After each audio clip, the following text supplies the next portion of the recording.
Hey there, guys. All right, today we are back with some more overly sarcastic productions, this time returning to Trope Talks. This one on Fate's Worse Than Death.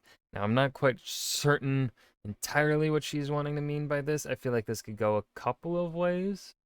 Sometimes there's a villain that would rather be dead than a prisoner.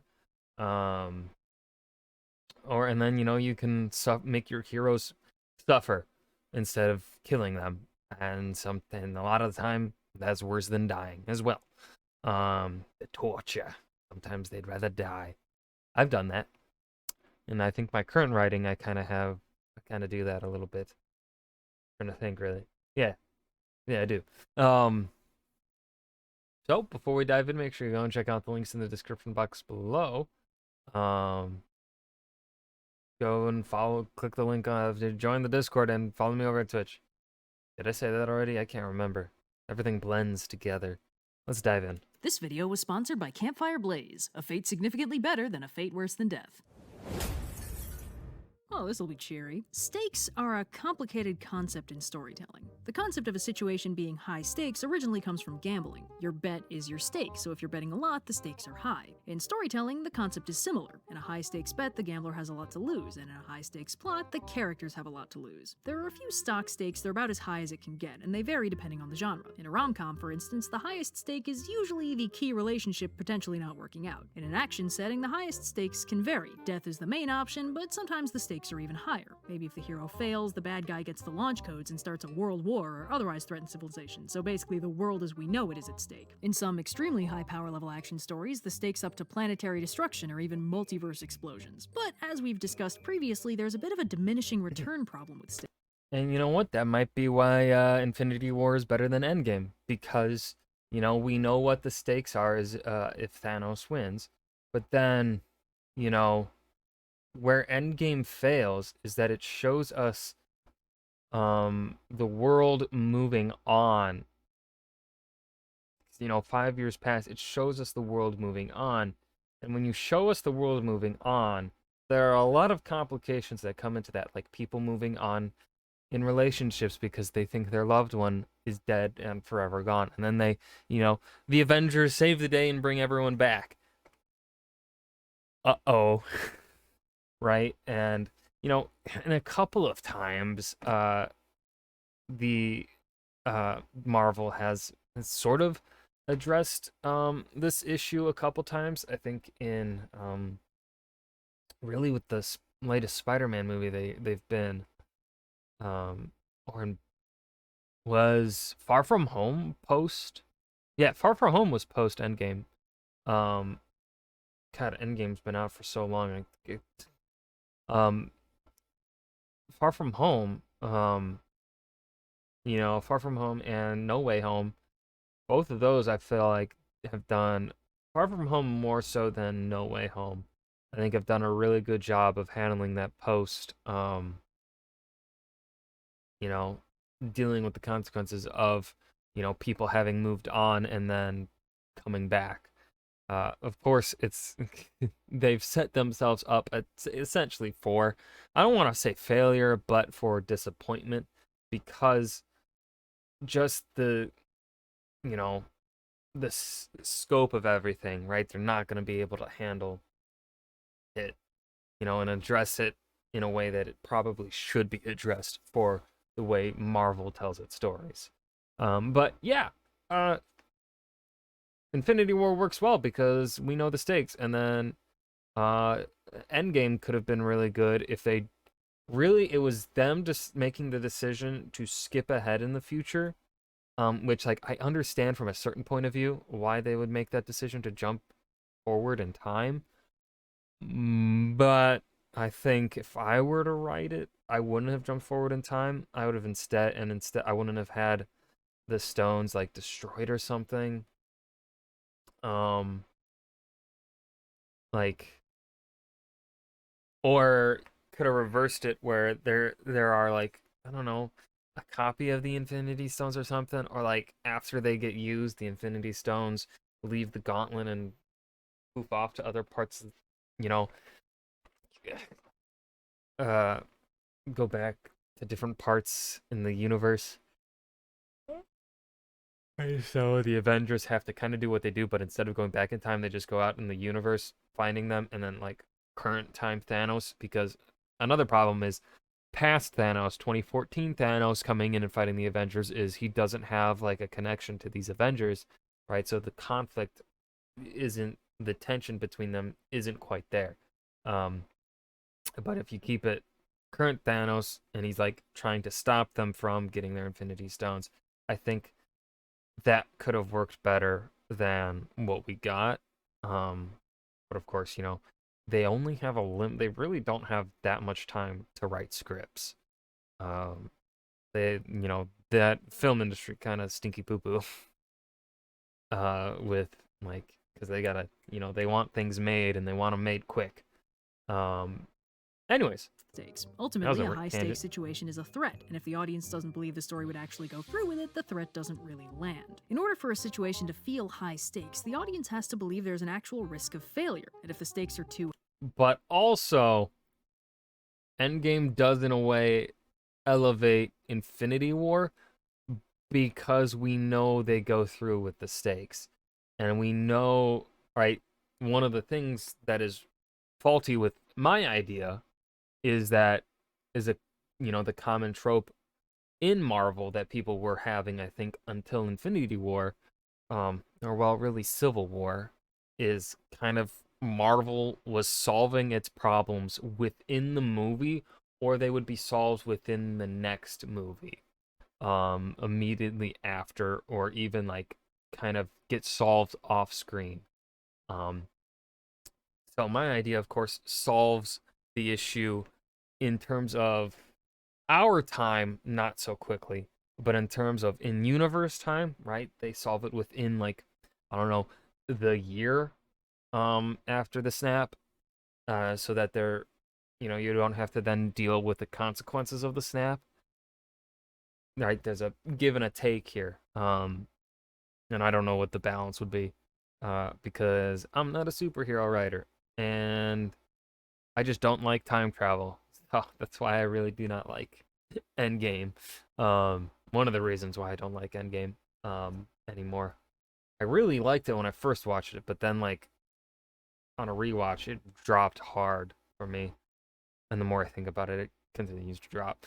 Anyways, but yeah, like them going through with it and then them doing like 5 years pass, people are moving on, and then of course with the movies that have come after, like Far From Home, where we see the people, dealing with that some of them have lived 5 years while others were just gone dead for 5 years.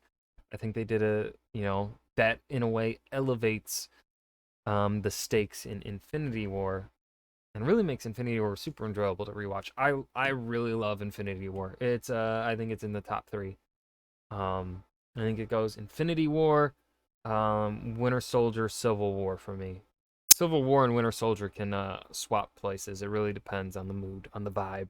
high, then ironically it's the story that can't afford the bet. The most common narrative high stake is the threat of death, but as we've discussed in the character deaths trope talk way back when, a story can't always afford to kill a character, especially not a main character. And we've also discussed how saving the world plots are also sometimes hard to get invested in, because on some level the audience doesn't believe the story will actually destroy the world. So in some stories, the Yeah. highest technical stake in the plot isn't actually the highest stake the audience is worried about. Maybe the grand scale threat is the world exploding, but what your audience is actually worried about is how your hero is going to survive stopping the world exploding. Not many writers will actually blow up the world, but there's definitely a risk of the hero dying in a heroic sacrifice. This is this bluff calling zone. This issue,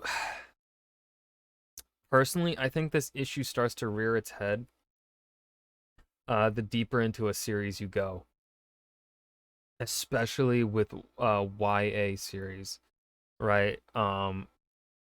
Because, and I mean, one of the things that I think, and like Percy Jackson, that series, right? The plot of the first 5 books is Percy could fucking die in this. And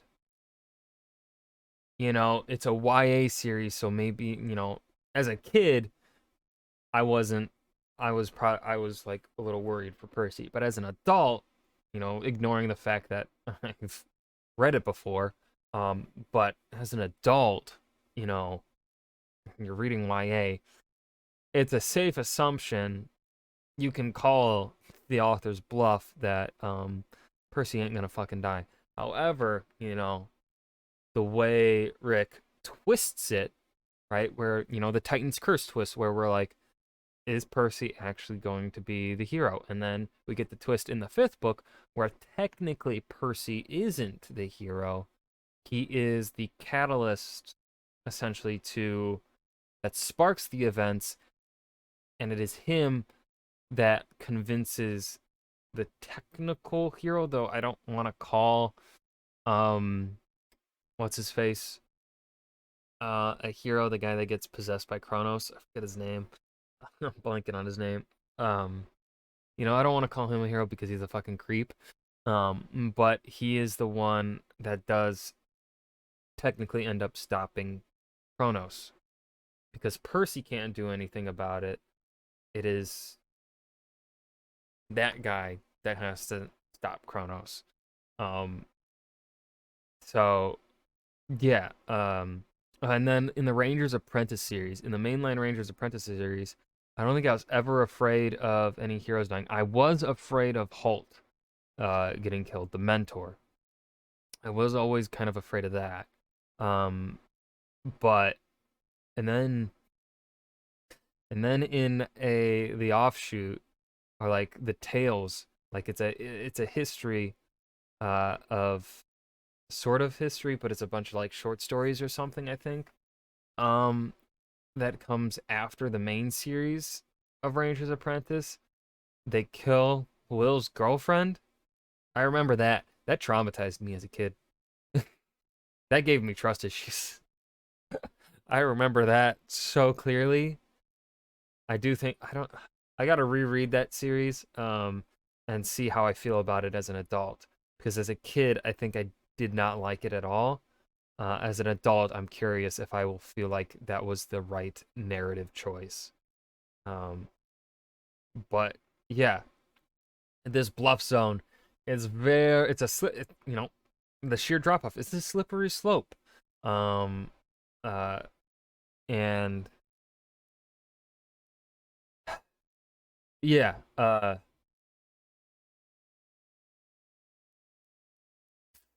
mean, I don't think killing off the hero will ruin audience investment. I mean, we see that with Game of Thrones, Song of Ice and Fire, the death of Ned Stark, who is, in most cases, in most adult fantasy, he would have been the hero. Well, kind of, sort of, not really. It would still probably be Jon Snow. That would be the titular hero. And I think Jon Snow is going to be the titular hero for the Song of Ice and Fire series. I think George's greatest subversion is that Jon Snow isn't going to be a subversion, right? He's I feel like that would honestly be narratively really satisfying still, and still also hit home the themes that George wants to tell. I feel, you know, um, but yeah, the hero dying is, it really depends on how you do it. Really, like you have to, I don't know how to word it. Or losing someone they really care about, or just getting so messed up they're fully out of commission by the end of the plot. But even then, the hero actually dying is pretty unlikely, and on the off chance they are slated to go out in a blaze of glory, it tends to get foreshadowed to hell and back to make sure it's got enough narrative punch. Killing a major character or severely damaging a world is a hefty price for the author to pay. If they're threatening My favorite thing to do if you are going to kill off your hero is you do you essentially kind of do what Percy Jackson was doing. Um is because again, like, even though you know Percy isn't gonna die because it's a YA series, I don't know really any YA series where they kill off the hero and one that has a prophecy. Um, so you know, like, but right? You get the twists throughout. In books 1 and 2, uh, you're kind of sort of certain Percy's the hero. Right? People are kind of, and then book 3 comes around, and now it's like, oh, maybe not. Maybe he isn't the hero. And then, of course, book 2 has, uh, uh, book 3 also brings up the question of, are Nico and, well, Nico, because Nico's technically older, is Nico the hero? Or, is Percy going to die and it's going to end up being Nico, right? Those kind of subversions of the trope, um, really does a great job at avoiding this bluff call zone of, do we believe Percy will die or not? They, even though, right, like even on a reread, even though like I know Percy's going to live because everything else around it is so solid, and it doesn't actually necessarily rely on you being afraid for Percy's life, but it more so, it relies on other things to keep you interested in stuff. It does a good job of avoiding the bluff call zone. So essentially, like, I don't know what I'm saying. I, Red writes this stuff out. I go off the top of my fucking head, and it's very disorganized in here. For example, I am not a plotter when I write. I'm a George R. R. Martin style writer. I fucking write the shit out. I have some ideas, and I just write it out, whatever feels good, and then in the editing, I go through and fucking clean it. So me just saying things here, first draft, scatterbrained. Uh, but yeah, you've gotta, if you're gonna kill a hero, you're gonna kill your titular hero. Um, Personally, I don't think you want to put in so many. It really depends on the kind of story you're telling, first of all. And of course, the story you want to tell, right? That's what matters most. For me, if you're going to kill off the hero, you of course want to, put hints in that the character could die, right? You don't want it to come out of left field. Things coming out of left field are never really satisfying. Um, but I like it when it's more up in the air of like, is he, in terms of Percy Jackson, defying the prophecy, defying fate? Like, is the prophecy a curse in which it's essentially guaranteeing the death of a child, right? Um, of the big three.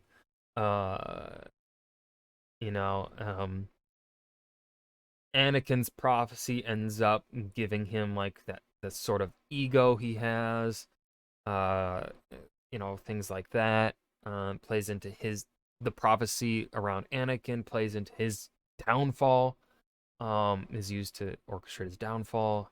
These sorts of, right. You've got to. I don't know how to word it.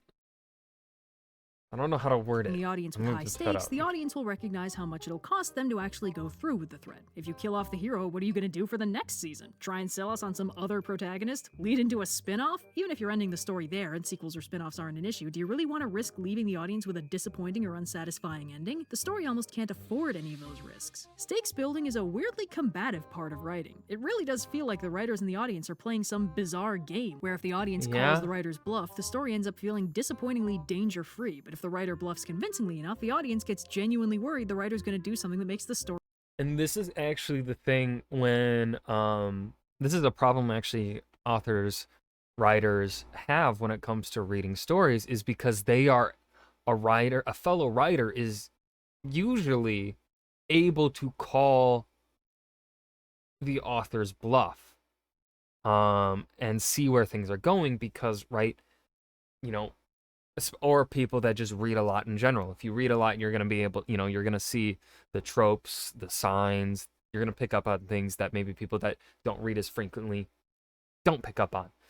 And writers are able to pick up on the same things because, right, it's what they do. They tell stories too. However, the way that I was able, because there was a moment in time where I was starting to write a lot more, and then I was starting to like kind of get disinterested in reading, even though if you're going to be a writer, you have to read. You have to read quite a bit, because that's how you stay good. um but yeah, like, you have the way that worked for me, for kind of once I was starting to be able to call an author's bluff on some of the things that they were trying to keep tense, what changed for me was I instead started what I end up finding appreciating in stories now is, I still appreciate good world building. I've always appreciated that. But like how they make everything work together. Because now I'm not wondering like, oh no, is the character gonna die? I'm not wondering how are they twisting this, tying this all together, right? That sort of thing. Like I'll see the paths ahead, and I'm like, I think I see the likely path ahead. How are they going to, I'm aware of the inner machinations of what's going on of storytelling. I'm now like, how is this author going to do it, right? And that's where the enjoyment for storytelling now is for me, is seeing how an author does it differently from how I would do it. Um, Anyways, that's it. That was a side tangent. Story not fun anymore. Now, on the audience side of things, most of this grief can be avoided by just not overthinking things and taking the stories at face value with a healthy suspension of disbelief. So when the writer says this bad thing might happen, we react with, oh no, I hope it doesn't. But come on, this is the internet. That's not how we do things here. So how does the writer get around this? How do they threaten their characters in a way the audience actually believes? Well, there are plenty of things you can threaten a character with that doesn't kill them or break the universe they're in. Number one on that list is the fate worse than death. This is a broad category of threats encompassing the space of any potential experience that could be classified as worse than dying. Now, this is a subjective. And I would say Frodo fits into this category because instead of dying in Mount Doom, which honestly, you could argue Frodo probably would have wished to happen when he goes, like, especially after going back to the Shire. Frodo, after the scouring of the Shire is back to normal. Frodo doesn't feel like he fits in because of what he went through. So yeah, like for Frodo, living ended up being a fate worse than death, and going back to the Shire was a fate worse than death. And you could also argue with the poeticism of what, the gift to man that Ero Ilúvatar gives to mortals and not to elves is death. They go somewhere else, whereas elves just slowly fade away. Frodo doesn't die. He goes to the Undying Lands where elves go, and Sam joins him.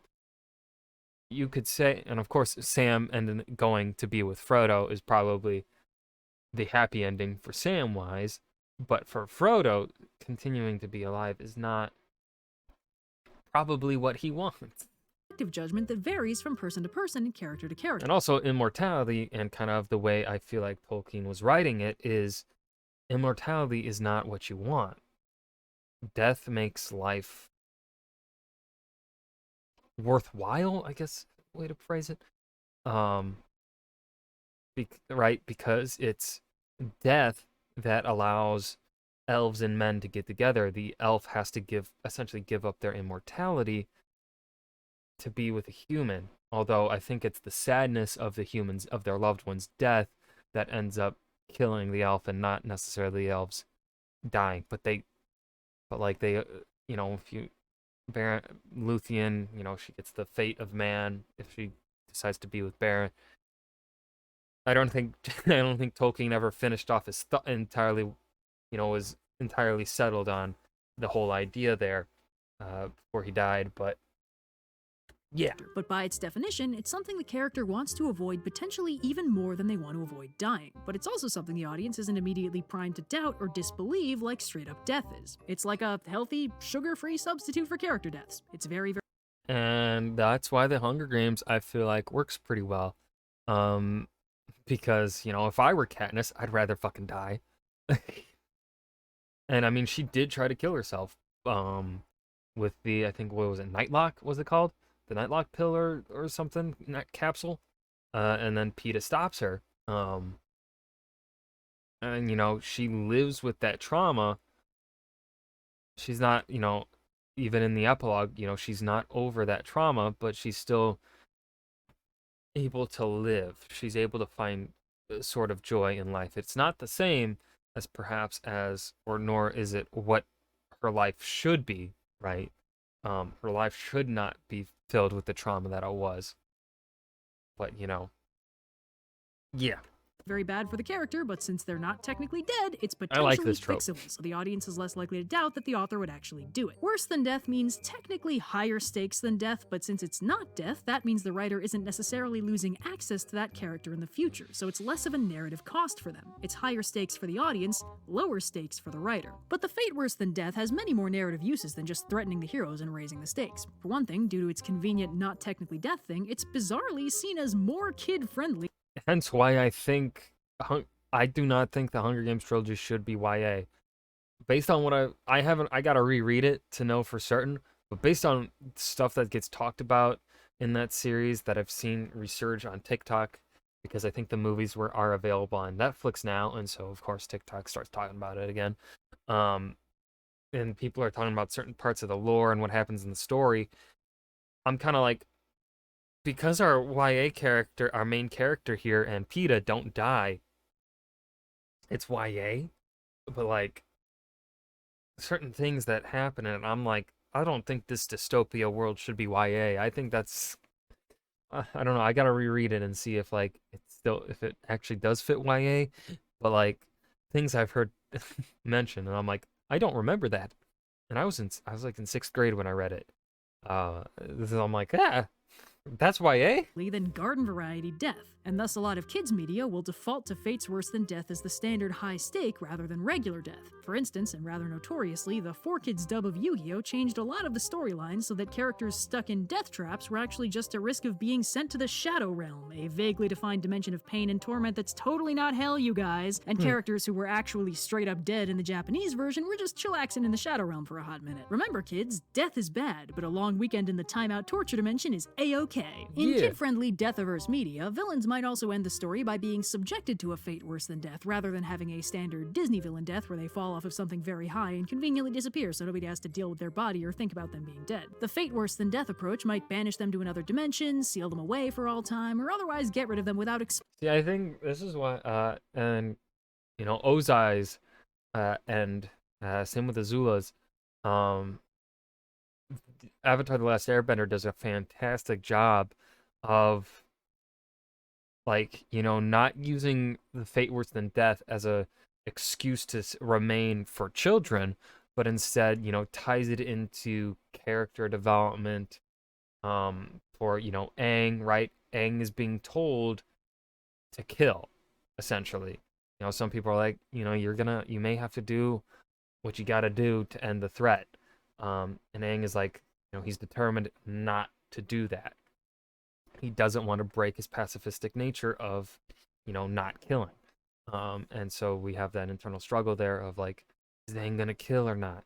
explicitly killing them. Need a way to dispose of your bad guys without having to explain to your children that someday death comes for us all? Satisfaction guaranteed. But even in less death-verse media, villains are more frequently subjected to fates worse than death than heroes, for the same reason that villains die more often than heroes. It costs a lot less narratively to do bad stuff to your supporting cast and your bad guys than it does to hit your heroes with the same kind of thing. Also, a villain being in some way punished at the end of the story is a very common ingredient in a standard happy ending, and while some stories will have the villain die at the end to wrap things up cleanly, some stories will do them one better and hit them with something even worse. Narratively, it serves the same purpose. It takes the villain out of commission while in some way punishing them for their villainy. But in these situations, the fate worse than death isn't to set up a sequel or to make it so they could come back later, it's to punish the villain even more. Some villains do some really bad stuff, and if death seems narratively inadequate to make up for that stuff, their punishment might be more severe. Conversely, it's not too uncommon for villains to threaten heroes with fates worse than death as a convenient way to demonstrate their villainy. That's right, when it happens to a bad guy, it's a karmic punishment justified by the universe, but when it happens to a good guy, it's proving how evil the bad guy is for doing it. Really makes you think, doesn't it? So a villain who wants to put the hero out of commission or otherwise hurt them without straight up killing them, immediately, might subject them to a fate worse than death to drive home to the audience how evil they are without actually permanently harming the hero.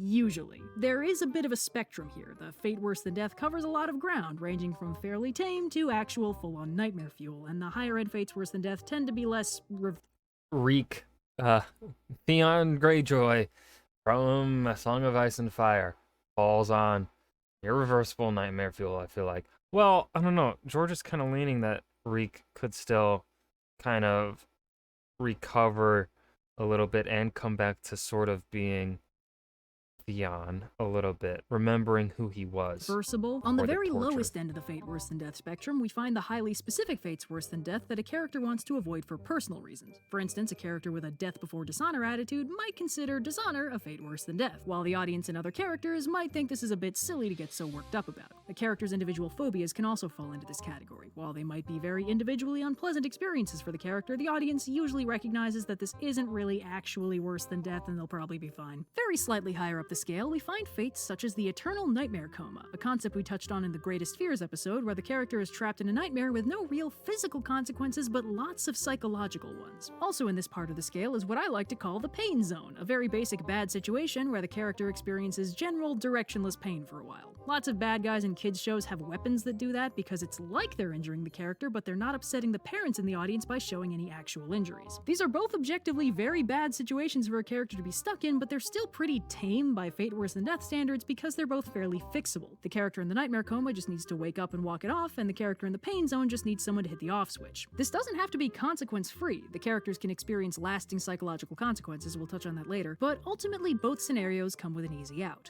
Mid-range is the highly specific time loop fate worse than death, wherein a character is trapped in a time loop. They may or may not be aware of the loop, but either way they're stuck reliving the same experiences over and over again, and depending on how unpleasant the experience is, this particular fate can slide up and down the horror scale. Existentially speaking, anything would probably become a fate worse than death if you had to do it over and over again forever, but some of them are a bit more obviously horrifying. On a similar note, you can get a pretty generic fate worse than death just by taking an immortal character and putting them in a situation that would kill someone who wasn't immortal. Since they can't die but will presumably experience all the other physical consequences of death over and over again, by definition this is a fate worse than death for them until and unless they eventually escape. But higher end fates worse than death aren't quite so easily fixable and frequently involve permanent physical and mental consequences. There's an entire space of horror dedicated to body horror and nightmarish physical transformations which fit nicely into this space. If a character ends up physically warped in some way, the best case scenario is usually something like a werewolf or Hulk situation where they might gain a few personality quirks and about 300 pounds of muscle, but it's not a total disaster. Fundamentally, minus some angst, they're still a functional person. But body horror typically takes that a few steps further, and what makes it a fate worse than death is if the character ends up warped into a configuration that's some combination of horrifying, unfixable, and non-functional. In this very charming kind of fate worse than death, the character's transformation usually can't be undone and is really, really unpleasant. This is also not uncommon with stories featuring some kind of zombie virus or similar monster disease. A character getting infected in these contexts is 50% death sentence, 50% fate worse than death sentence, depending on if they're still aware of their actions when transformed into a shambling atrocity. The most iconic fate worse than death in this category is the ultimate fate of the narrator in I Have No Mouth and I Must Scream. Spoiler alert, by the end of that story, he's got no mouth, and you'd better believe he's gotta scream. This also overlaps with a space of more mental fates worse than death, where the horrible, unfixable thing that happens to the character is more brain-focused than body-focused. Certain kinds of brainwashing, mind control, possession, and other fun stuff fall into this category. There's a broad space of fates worse than death that essentially cover the character being forcibly transformed so that they're no longer the same person.